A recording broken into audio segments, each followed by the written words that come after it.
तो चलिए स्टार्ट करते हैं चैप्टर नंबर 2 पुष्प की संरचना। एकदम क्विक रिवीजन कराएंगे कम समय में फटाफट से। तो मेरे दोस्त सबसे पहले हम आपको बता दें पुष्प है क्या, क्योंकि ये समझना बहुत जरूरी है कि पुष्प क्या है। तो मेरे दोस्त आपको बता दें पुष्प तने का रूपांतरित प्ररोह होता है। हमारे पौधों में बहुत सारे भाग होते हैं, जड़ होता है, तना होता है, पत्ती होता है, फल होता है, फूल होता है। तो जो हमारा जो पुष्प है ना वो तने का रूपांतरित प्ररोह है। और यही नहीं, ये पौधों का जननांग होता है। जैसे हमारी आंखों का काम क्या है? देखना। लेकिन सिंगर्स कहते हैं लड़की कमाल रे अखियों से गोली मारे। बताओ, सिंगर लोग कहते हैं कि भैया आंख गोली मारता है। आंख AK-47 थोड़े ना है जो गोली मारेगा। तुम ही बताओ, सिंगर्स को कहो बायोलॉजी का क्लास निधि मैम से करे, है ना। उन लोगों का बायोलॉजी बड़ा खराब है। लेकिन आपको तो पता है ना, आंखों का काम देखना है, कान का काम सुनना है, नाक का काम सूंघना है, और मुंह का काम निधि मैम की तरह चपर चपर चपर चपर चपर चपर बिना रुके बोलना है ना। उसी तरीके से पौधों में जो पुष्प पाया जाता है ना, उसका काम जनन की क्रिया करना है। यानी पौधों में जो जनन की क्रिया है वो पुष्प के अंदर होता है। लेकिन मेरे दोस्त पुष्प होता है दो प्रकार का। एक देखो, पुष्प कितने प्रकार का होता है? दो प्रकार का होता है। एक होता है एक लिंगी पुष्प और एक होता है हमारा द्विलिंगी पुष्प। तो अगर आपसे कोई पूछे एक लिंगी पुष्प क्या है, तो याद रखना ऐसे पुष्प जिसमें या तो नर भाग होगा या तो मादा भाग, यानी दोनों में से केवल एक भाग प्रेजेंट होगा, हम उसे कहते हैं एक लिंगी। लेकिन ऐसा पुष्प जिसमें नर भाग भी है, जिसमें मादा भाग भी है, यानी दोनों प्रेजेंट है, हम उसे कहते हैं द्विलिंगी। तो अगर आपसे कोई पूछे एक लिंगी और द्विलिंगी पुष्प क्या है, तो आपको बताना है एक लिंगी का मतलब ऐसा पुष्प जिसमें केवल नर या केवल मादा भाग होगा, दोनों में से कोई एक होगा। और द्विलिंगी का मतलब जिसमें नर भाग भी होगा और मादा भाग भी होगा, हम उसे कहेंगे द्विलिंगी। अब हम बात करते हैं पुष्प की। तो मेरे दोस्त अगर हम एक द्विलिंगी पुष्प का चित्र बनाए ना, तो देखो बीच में ऐसे आपको बनाना है घड़ा। लेकिन ये घड़ा नहीं है, ये है मादा भाग। और आपको पता है जहां मादा रहती है, नर कहाँ रहता है? क्यों आगे पीछे डोलते हो भंवरों की तरह, क्यों देखते हो मुझको बेसब्रों की तरह। अरे नालायक, गाना गाकर तुमको मन नहीं बहला रहे, गाना से तुमको हम कॉन्सेप्ट समझा रहे। जैसे इस गाने में बोल रहा कि आगे पीछे नर डोलता रहता है, उसी तरीके से द्विलिंगी पुष्प में नर मादा भाग के अगल बगल डोलता रहता है। जैसे देखो यहाँ पर ये हमारी मादा भाग है, इसके अगल बगल में आपको मिलेगा नर भाग। ये हमारा क्या है? नर भाग है। अब नीचे की तरफ जरा आइए और इसको समझिए। जहां पर हमारा ये आपको घड़ा दिखाई दे रहा है, घड़ा मतलब मादा भाग। अब ये मादा भाग हवा में थोड़े ना उड़ रहा है, पापा की परी थोड़े ना जो उड़ जाएगी, नहीं ना, ये तो मादा भाग है। ये कहीं ना कहीं तो टिकी होगी। जैसे हम अगर खड़े हैं भैया, जमीन पर खड़े हैं, पापा की परी बनकर उड़ थोड़े ना रहे हैं, ठीक है, हम तो जमीन पर ना खड़े हैं। उसी तरीके से ये मादा भाग भी कहीं खड़ी होती है। खड़ी होती है कहाँ? अरे खड़ी नहीं, टिकी रहती है पुष्पासन पर, ठीक है। इसे कहते हैं पुष्पासन, जिसपे मादा भाग बैठा रहता है। और पुष्पासन के अगल बगल जब आप ध्यान से देखोगे तो आपको हरे रंग की पत्तियां दिखाई देंगी। ये जो हरे रंग की पत्तियां दिखाई दे रही ना, इसे कहते हैं बाह्य दल पुंज। इसे क्या कहते हैं मेरे दोस्त? बाह्य दल पुंज कहते हैं। ये आपको याद रखना है। और फिर अगर आप किसी भी फूल को देखो तो फूल में जो सबसे सुंदर होता है वो क्या होता है? रंग बिरंगी पत्तियां, और उनको कहते हैं दल पुंज। जो रंग बिरंगी पत्तियां हैं मेरे दोस्त, उन्हें क्या कहा जाता है? तो याद रखना, उन्हें दल पुंज कहा जाता है। तो एक बार नामकरण हो जाए फटाफट से, आजा मेरे साथ। पुष्प का मादा भाग जायांग कहलाता है। जायांग को अंग्रेजी में डायनोसियम कहते हैं। पुष्प के नर भाग को पुमंग कहते हैं और पुमंग को अंग्रेजी में एंड्रोसियम कहते हैं। फिर पुष्प जिस पे टिका है हम उससे पुष्पासन या थैलस कहते हैं। ये आपको याद रखना है। और फिर याद रखिएगा, जो हरे रंग की पत्तियां हैं हम इन्हें कहते हैं बाह्य दल पुंज। बाह्य दल पुंज यानी कैलिक्स। और ये जो रंग बिरंगी पत्तियां हैं इन्हें कहते हैं दल पुंज, जिसे पेटल कहा जाता है। तो इस तरीके से आपको याद रखना है। लेकिन एक चीज और इंपॉर्टेंट बताना भूल गए। जैसे क्लास में जब बहुत सारे बच्चे होते हैं तो टीचर क्या कहती है? Hello students. जैसे मेरे क्लास में इतने सारे रसगुल्ले हैं, लेकिन यार तुम लोग शेयर नहीं किए हो। शेयर नहीं करोगे? कर दो। अरे नालायक, करो फटाफट से शेयर करो। अपने उस दोस्त को शेयर करो जो पढ़ाई नहीं कर रहा, अपने उस मित्र को शेयर करो जो टॉप करने का सपना देखा है, अपने उस सखी सहेली को शेयर करो जिससे तुम घंटों बैठकर चुगली करती हो। अरे शेयर करो। और हाँ, आप अपने बाबू, जानू, सोना, उनको भी कह दो शेयर कर दो, पढ़ ले, है ना, वरना खुद तो डूबे सनम तुम्हें भी ले डूबेंगे, ठीक है। उनको भी कहो पढ़ाई करें निधि मैम के क्लास में आकर, फटाफट से शेयर करो और जल्दी से यहाँ पर आ जाओ, ठीक है। तो जब क्लास में बहुत सारे बच्चे तो हम कहते हैं रसगुल्ला, लेकिन जब किसी एक बच्चे को हमको बोलना होता है तो हम कहते हैं ना, अरे कलुआ इधर आओ, अरे ढकुआ तुम लाइक नहीं कियो, अरे चलुआ तुम शेयर नहीं क्यों, ऐसे ना एक एक बच्चे का नाम लेकर ना बोलते हैं, बस इसी को याद रखना है। जब पुष्प में ढेर सारी हरे रंग की पत्तियां होंगी तो हम उन्हें बाह्य दल पुंज कहते हैं, लेकिन जब एक बाहरी पत्ती की बात होगी, एक हरे रंग की पत्ती की बात होगी तो इसको बाह्य दल कहते हैं। यानी बाह्य दल पुंज की इकाई को हम क्या कहते हैं, तो याद रखना बाह्य दल कहते हैं। वहीं पर अगर ढेर सारी रंग बिरंगी पत्तियां हैं तो हम उन्हें दल पुंज कहते हैं, लेकिन जब एक पत्ती की बात होगी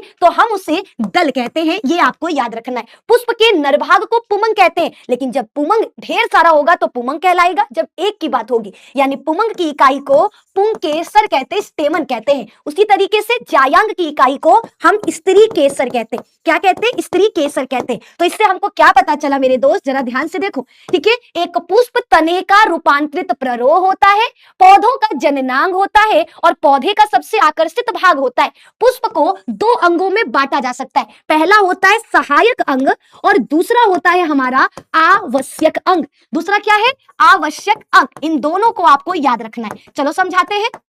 सहायक अंग का मतलब है ऐसे अंग जो जनन की क्रिया में केवल सहायता करते हैं, यानी पुष्प के वो अंग जो नहीं भी रहे ना तब भी जनन हो सकता है, क्योंकि इनका काम केवल जनन की क्रिया में सहायता करने का है। क्या है, इनका काम जनन की क्रिया में केवल सहायता करने का है। इसमें आता है हमारा बाह्य दलपुंज और दूसरा आता है दलपुंज, ठीक है। ये दोनों क्या करते हैं, केवल जनन की क्रिया में सहायता करते हैं। दूसरा हमारा है आवश्यक अंग, यानी ऐसे अंग फूल के वो भाग जिसके बिना जनन नहीं हो सकता, क्योंकि आपको पता है आवृत बीजी पुष्पों में लैंगिक जनन होता है और लैंगिक जनन के लिए हमको क्या चाहिए, एक नर, क्योंकि नर के शरीर में नर युग्मक बनेगा। एक चाहिए मादा, क्योंकि मादा के शरीर में मादा युग्मक बनेगा। और जब नर और मादा युग्मक मिलते हैं तो ही ना संतान बनेगा। यानी अगर नर नहीं है, मादा नहीं है, तो नर युग्मक और मादा युग्मक नहीं मिलेंगे और ये दोनों नहीं मिलेंगे तो संतान नहीं बनेगा। तो इसीलिए याद रखना है आवश्यक अंग में आता है हमारा पुमंग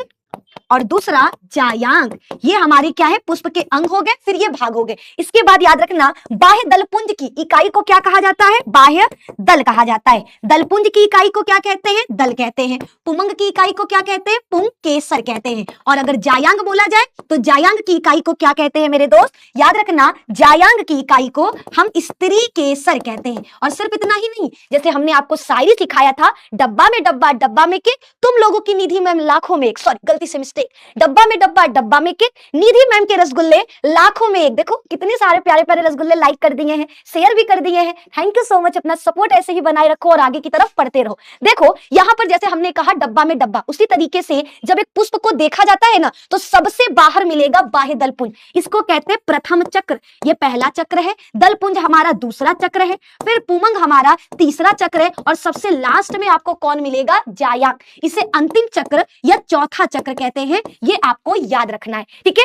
अब ये तो हो गया हमारा कंप्लीट, सबका काम बताते हैं। बाह्य दलपुंज ये पुष्प को कली अवस्था में सुरक्षा देने का काम करता है। यानी जब हमारा पुष्प अभी कली अवस्था में होता है ना, खिला नहीं होता है, तो बाह्य दलपुंज जो हरे रंग की पत्ती है ये इसको ढक कर रखती है, कहीं इसको कोई नुकसान न पहुंचा दे, ठीक है। तो बाह्य दलपुंज क्या करेगी, कली अवस्था में हमारे पुष्प की सुरक्षा करती है। दूसरा है हमारा दलपुंज। दलपुंज रंग बिरंगी पत्तियां होती हैं, दलपुंज की इकाई को दल कहते हैं। ये पुष्प का दूसरा चक्र है और ये एक सहायक अंग है। ये क्या करता है, तो ये कीटों को अपनी तरफ आकर्षित करता है। ये सुंदर है, सुंदर है तो क्या करेगा, आकर्षित करेगा। तो ये कीटों को अपनी तरफ आकर्षित करता है ताकि परागण की क्रिया हो सके। हाँ परागण भूल गए क्या, परागण आप भूल गए हो तो कमेंट में लिख देना, नेक्स्ट वीडियो परागण पर लेकर आएंगे, ठीक है। तो फटाफट से कमेंट करके बताना क्या परागण का भी ऐसे ही क्विक रिवीजन करवा दें। कमेंट में लिखा होना चाहिए परागण परागण परागण। बाकी आगे बढ़ते हैं। तो दलपुंज की इकाई दल है, ये परागण के लिए कीटों को अपनी तरफ आकर्षित करती है। अब बात करते हैं पुमंग। पुष्प के नर भाग को पुमंग कहते हैं,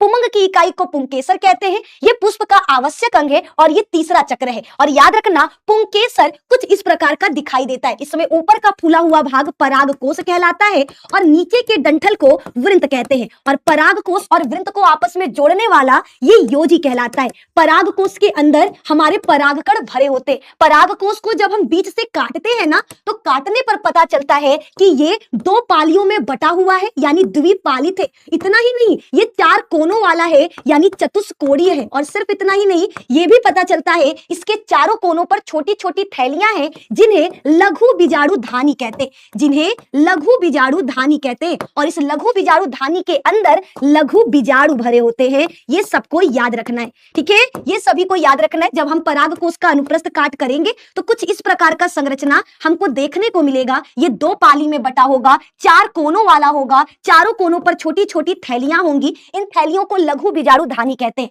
और इसके अंदर हमारा लघु बीजाणु भरा होता है। एक और चीज याद रखना, लघु बीजाणु धानी के इस परत के चारों तरफ 4 परत पाए जाते हैं। एक तो पहले से ये बना है, एक ये दूसरा, ये तीसरा और ये चौथा। इनका नाम भूल गए? चलो रिवीजन कराते हैं। बाहरी परत को कहते हैं बाह्य परत, दूसरे वाले को कहते हैं अंतः परत, ठीक है, तीसरे वाले को कहते हैं मध्य परत और चौथा ये सबसे इंपॉर्टेंट है, इसका नाम है टेपिटम, ठीक है। ऊपर के तीनों परत, बाह्य परत, अंतः परत और मध्य परत, ये तीनों लघु बीजाणुओं को सुरक्षा देते हैं, लेकिन जो सबसे अंतिम परत है जिसका नाम है टेपिटम, ये लघु बीजाणुओं को पोषण देने का काम करती है। यानी जो बन रहा है लघु बीजाणु, अरे हाँ लघु बीजाणु, जिनको हम परागकण भी कहते हैं और जिनको हम नर युग्मकोद्भिद भी कहते हैं, कंफ्यूज नहीं होना। लघु बीजाणु, परागकण, नर युग्मकोद्भिद तीनों एक ही का नाम है और इनको पोषण देने का काम कौन करता है? टेपिटम। और लघु बीजाणु कहां बनते हैं? लघु बीजाणु धानी में। ये धानी कहां है? परागकोश के अंदर। परागकोश कैसा होता है? 2 पालियों में बटा होता है। अंदर से दिखता कैसा है? 4 कोनों वाला, यानी चतुष्कोणीय। और उसके चारों कोनों पर क्या मिलेगा?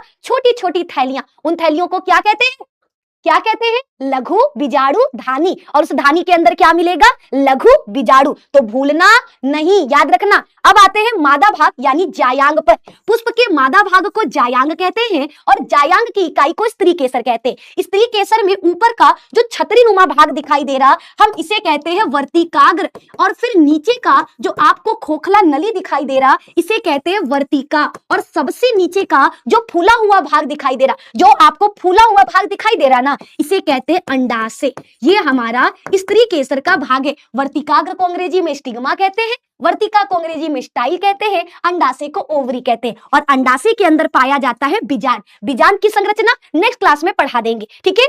ये हमारा क्या है? स्त्री केसर, ठीक है। वर्तिकाग्र वो जगह है जहां पर परागण की क्रिया के दौरान परागकण आकर गिरते, ठीक है। परागकण कहां गिरेगा? वर्तिकाग्र पर गिरेगा। जब परागकण गिरता है, इसको अंदर जाना है, लेकिन ये भैया खा पी के मोटा हो गया, अंदर घुस ही नहीं, अंदर जाइबे नहीं कर रहा, तो ये क्या करता है? एक नलिका बनाता है और ये नलिका वर्तिका से होते हुए अंडाशय में पहुंचता है। अंडाशय ये वही है जो निषेचन के बाद फल में बदल जाएगा। तो अगर आपसे कोई पूछे निषेचन के बाद फल कैसे बनता है, तो अंडाशय से। और यहाँ पर पुष्प की संरचना पूरा कंप्लीट होता है। हमने एक छोटे से वीडियो में आपको पूरा पुष्प की संरचना समझा दिया। अगर फिर भी कोई डाउट रहता है, आप कमेंट में हमसे पूछ सकते हो, हम दोबारा से आपको पढ़ा देंगे। बाकी नेक्स्ट वीडियो परागण पर लेकर आना चाहिए या नहीं, ये भी आप हमको कमेंट करके बता सकते हो, ठीक है। आज के लिए सिर्फ इतना ही। मिलते हैं आपसे नेक्स्ट क्लास में। अपना ख्याल रखो, मस्त रहो, निधि मैम की क्लासेस में आते रहो। और हाँ, जाने से पहले वीडियो को लाइक करो, दोस्तों के साथ शेयर करो और चैनल पे नए हैं तो चैनल को सब्सक्राइब कर ले, क्योंकि बायो का बेस्ट कंटेंट कहीं मिलेगा तो सिर्फ एक जगह, निधि मैम साइंस पर, ठीक है। लाइक करके जाना। बाय।